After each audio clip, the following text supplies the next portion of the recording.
Alex battles overwhelming popularity. Alex Ila is still getting used to the fame she has been enjoying as she continues to rise through the ranks in the Women's Tennis Association, WT. The 20-year-old prodigy said she holds herself in high regard as a huge Filipino crowd would often follow her in her matches since making it into the top 100 of the WTA rankings last year. I am learning to deal with a lot of, these cameras, and a lot of the times when people see me, the phone is the first thing they reach out for. Which is something that I have to adjust to, Ila told The National. I do value privacy a lot. I think everyone has the right to their own privacy, and sometimes being a public figure, the lines are a little bit blurred. Top tennis stars like Coco Gauff of the United States and Aryna Sabalenka of Belarus have voiced out their concerns on being constantly filmed in the arenas, especially with Gauff, who went viral after smashing a tennis racket after her 1-6, 2-6 loss to Alina Svitolina of Ukraine in the quarterfinal of the Australian Open last January. For Ila, an alumna of the world-famous Rafael Nadal Academy, she tries to see the bigger picture as she suffers frequent losses in the WTA Tour. The way I cope.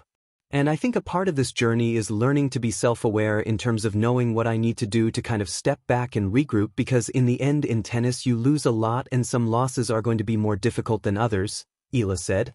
It's something I guess you have to manage, and yeah, it's tough, and it's just different in every situation for me. I don't really have like a specific something that I do all the time. It's just very different each loss.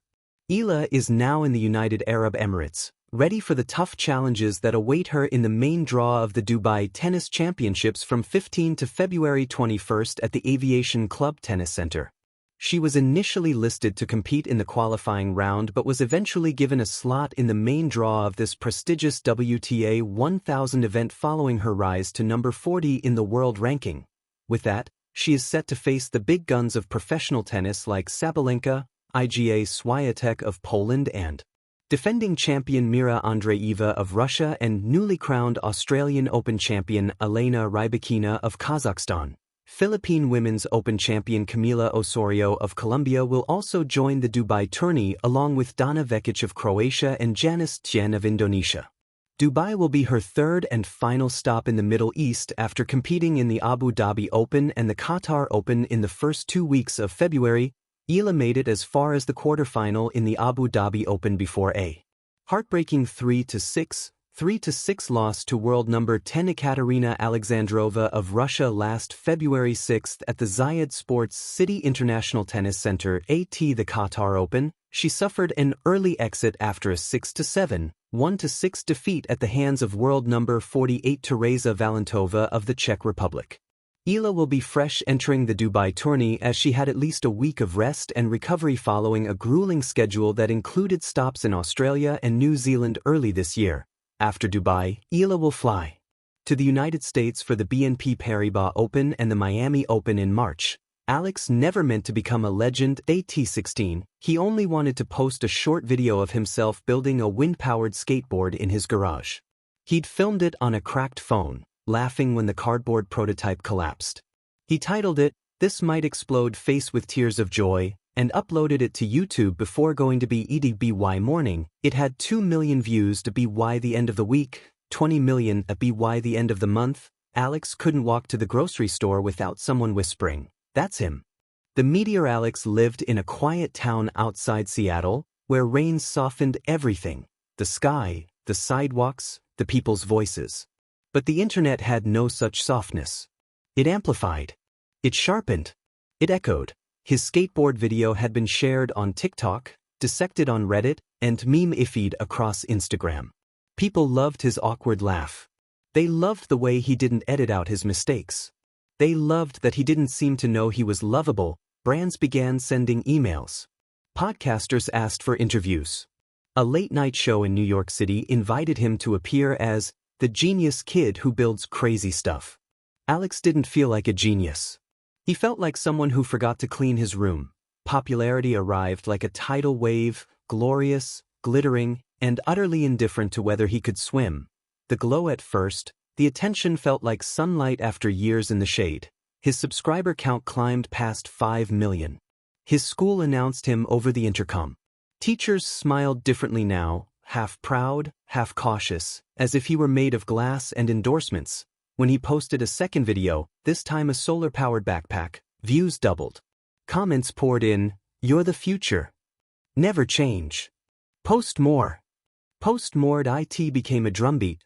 Post more. Post more. Post more. Every idea he'd once tinkered with for fun now felt like a performance. He stopped experimenting off camera. If he built something, it had to be recorded. If he failed, it had to be funny. If he succeeded, it had to be bigger than last time.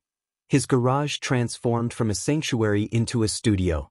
Ring lights replaced dusty bulbs. A sponsorship logo hung near the tool rack that he began to measure his worth in analytics, and the numbers were always hungry. The weight of being loved. Overwhelming popularity has a peculiar gravity. It pulls in everything around it, friendships, family dinners, quiet thoughts, and bends them toward itself. Alex's best friend, Matteo, tried to keep things normal. "Let's just play basketball," Matteo said one afternoon, bouncing the ball in the driveway. "Can we film it?" Alex asked without thinking. Matteo lowered the ball. "Can we not?" That was the first crack at AT school. Classmates performed around him, some exaggeratedly supportive, others theatrically indifferent. A few filmed him secretly, hoping to catch a candid moment to post. He stopped eating in the cafeteria. Too many eyes. Too many phones. At home, his parents argued in whispers about contracts and college funds. They were proud, achingly proud, but also afraid. "What if this disappears?" his mother asked one night. "What if it doesn't?" his father replied. Alex lay awake listening, realizing he was no longer just a son. He was a possibility. A trajectory. A brand that he missed being simply Alex. The algorithms whisper the first time a video underperformed, it felt like betrayal. Only 3 million views in 24 hours. He refreshed the dashboard obsessively. The comments shifted tone. "This isn't as good as your old stuff. You're trying too hard. You've changed." He hadn't changed. Had he? The algorithm felt like a silent judge, faceless, calculating, unsatisfied. He began studying trends late into the night. What thumbnails worked? What titles triggered curiosity? What color palettes retained viewers? He stopped building strange, impractical things. Instead, he built what the audience expected: faster boards, lighter packs, louder experiments. Each success felt thinner than the last. One evening, staring at the glow of his laptop, Alex realized something unsettling. Millions of people loved the version of him they'd constructed from pixels. But did they love him? Did he? The breaking point arrived disguised as triumph. A global tech conference in San Francisco invited him to deliver a keynote. At 17,